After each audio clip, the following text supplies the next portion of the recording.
Good morning. Welcome to another 10 at 10. We're looking at the sermon that we had on Sunday at Light the Bay Church. And if you have not had a chance to watch that, I encourage you to go and watch that. It'll be an encouragement to you. It'll be a challenge to you. And it will be also a place where we can commit. And so Pastor Peggy shared three main points, and then we're going to break down into some of the sub-points that she also talked about.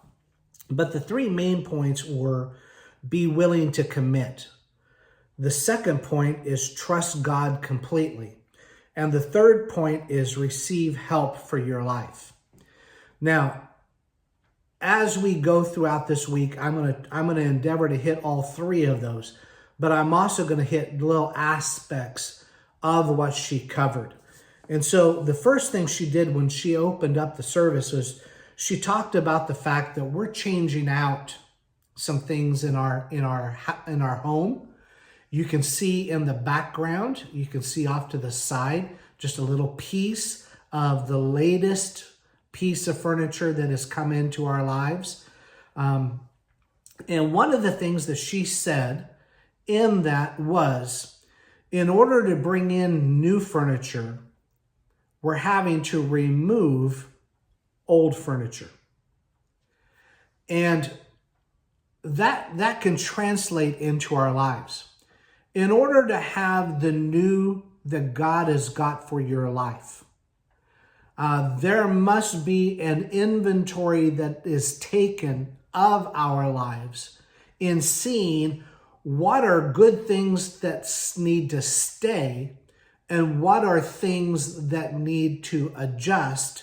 What are things, like in furniture aspect, like a picture. Does the picture need to go right where it's at?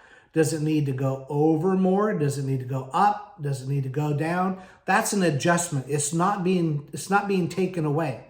But then there are some things that just no longer fit that need to be removed. And Pastor Peggy shared those things don't always have to be bad. They can be good, but they're just not the right thing anymore for what's going on. The things that God did in your life 5 years ago, or let's just even say your church, the things that God did in your church 5 years ago, 10 years ago, 20 years ago, those things may have been great. They may have been life-changing, but they may not be appropriate anymore. So I shared during the service after Pastor Peggy got done on Sunday that God takes us from glory to glory, or we're supposed to go from glory to glory. That says movement. It gives an indication of movement. In that, I also just had an impression from God that to say, God is not in your past. God helped you in the past. And we can definitely see places where God's handprint is on the past. But God's not still back there.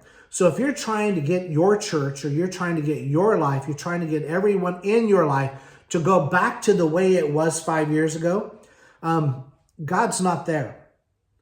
God is in your present, and He is moving you into the future.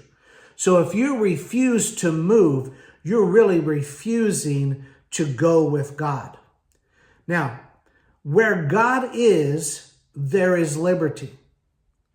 So if you're not experiencing liberty in your life right now, it might be an indication that you're either stagnant, you're sitting in one place in life, or you're stuck in the past.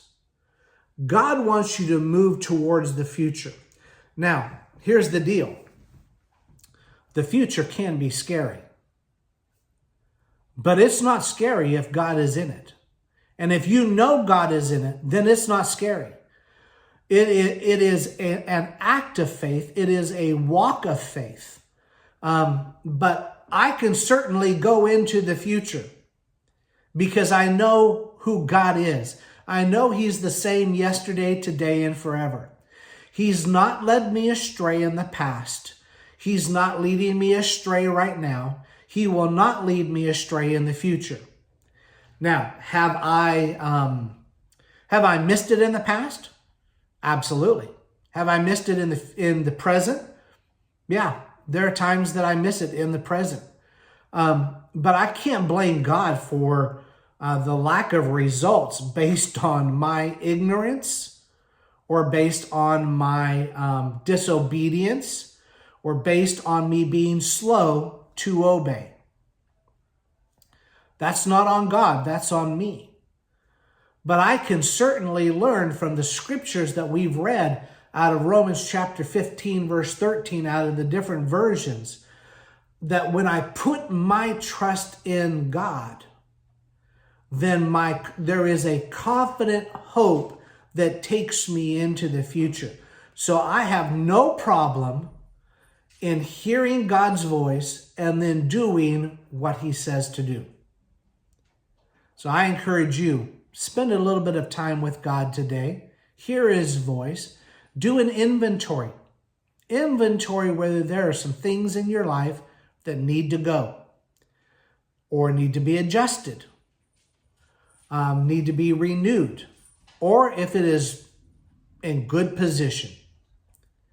I'll see you next time. God bless.